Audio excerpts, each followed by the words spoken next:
Bismillahirrahmanirrahim. Assalamualaikum warahmatullahi wabarakatuh.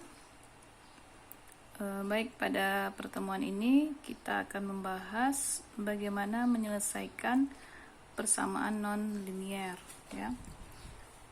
Nah, persamaan non-linier dapat kita artikan sebagai persamaan di mana variabel di dalamnya pada umumnya tidak linier. Ya, misalkan persamaan yang bisa kita temukan dalam format polinomial atau format perkalian atau pembagian dari beberapa variabel.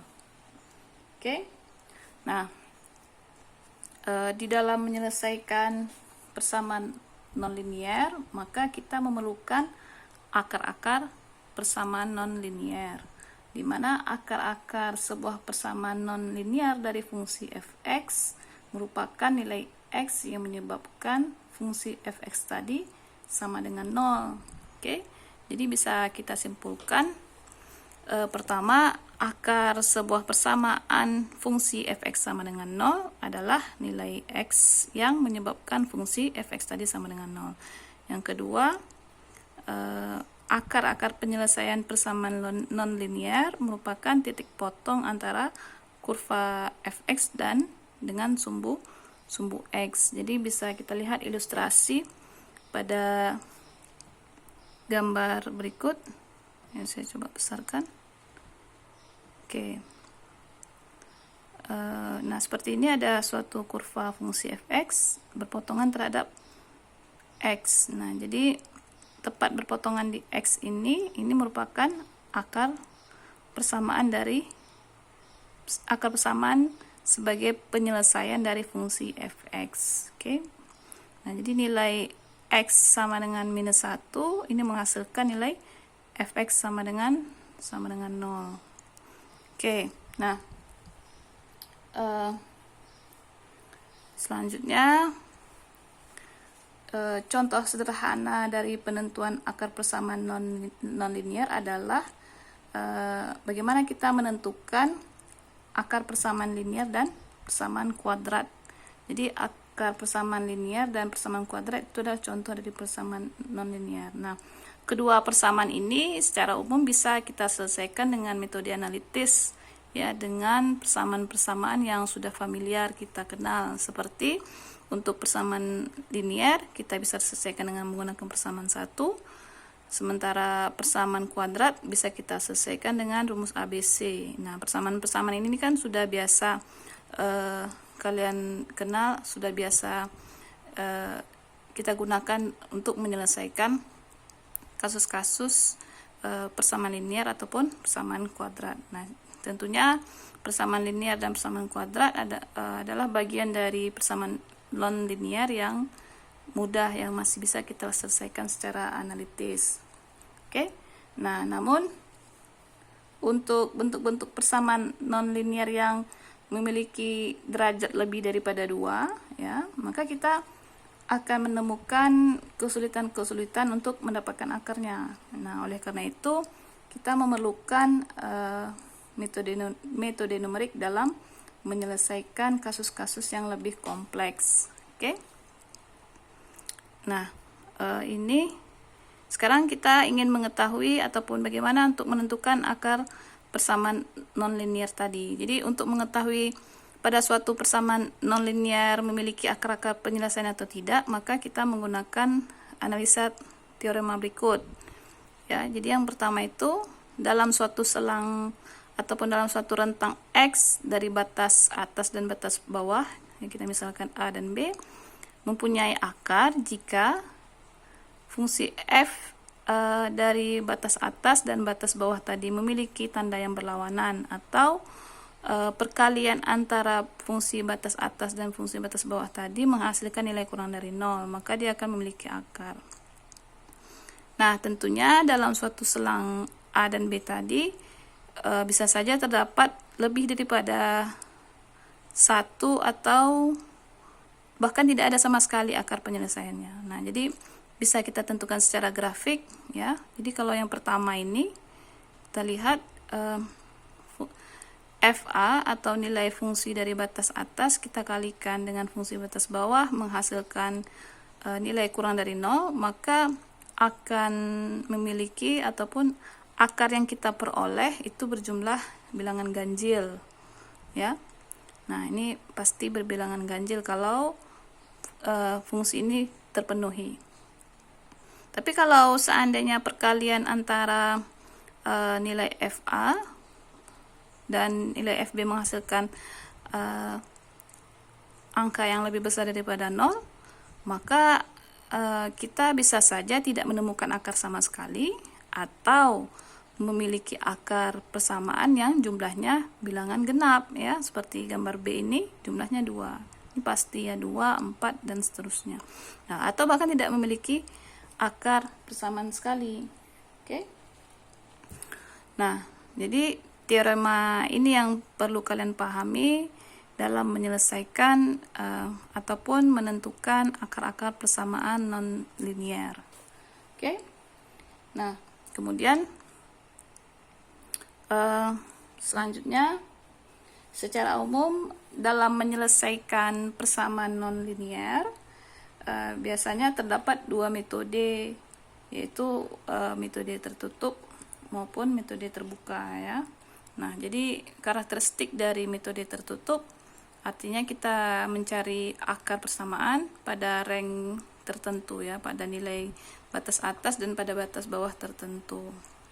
Oke, di dalam rank yang kita tentukan tadi dipastikan terdapat satu akar lah paling tidak. Bisa saja 2, bisa saja lebih, sesuai dengan teorema yang ini tadi, ya. Oke. Nah, hasil akar persamaan itu selalu konvergen. Jadi metode tertutup bisa juga kita sebut sebagai metode konvergen. Nah, sementara metode terbuka kita memerlukan nilai tebakan awal. Nah, jadi nilai X sebelumnya kita gunakan nantinya untuk menghitung nilai X sesudahnya.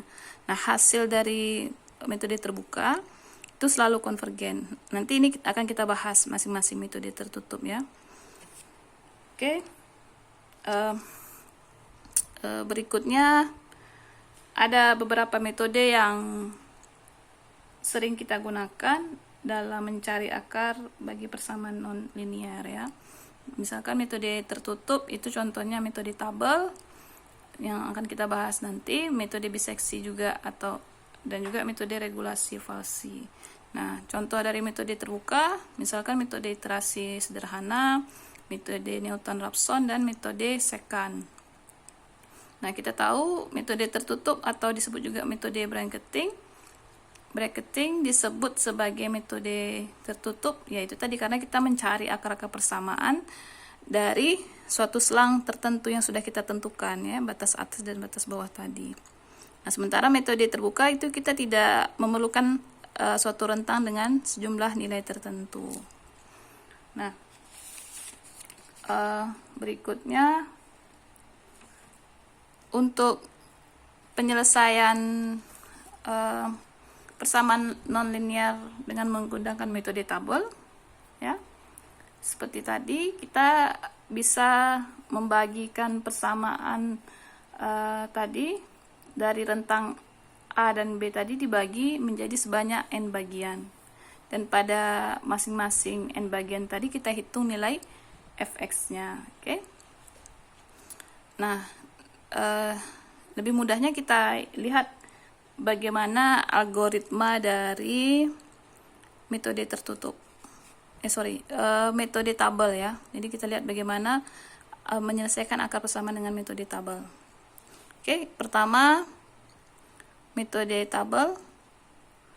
Pertama kita definisikan fungsi fx, ya. Kemudian kita tentukan rank untuk nilai x yang berupa batas bawah dan batas atas. Kemudian tentukan jumlah pembagiannya, kita definisikan n. Selanjutnya kita hitung step pembagian, yaitu h, di mana h itu adalah batas atas dikurangi batas bawah dibagi n. Nah, untuk nilai i sama dengan 0 sampai dengan n, maka kita hitung nilai xi-nya. Jadi nilai xi itu adalah batas bawah ditambah i kali h. Oke, selanjutnya kita hitung berapa nilai yi, yaitu nilai fxi tadi sesuai dengan persamaan yang kita cari. Nah, Selanjutnya kita akan menentukan nilai K ya. Jadi untuk I sama dengan 0 sampai dengan N ya, maka berapa nilai X K yang memenuhi. Jadi kalau kita memperoleh fx K nya itu sama dengan 0, maka nilai X K nya itu adalah penyelesaiannya. Nah, jika kita tidak menemukan fx K sama dengan 0, maka kita harus lihat apakah fx K sebelum dikalikan dengan nilai fxk sesudahnya itu kurang dari 0, maka jika nilai fxk itu kurang dari fx sesudahnya, maka penyelesaiannya adalah x sebelumnya.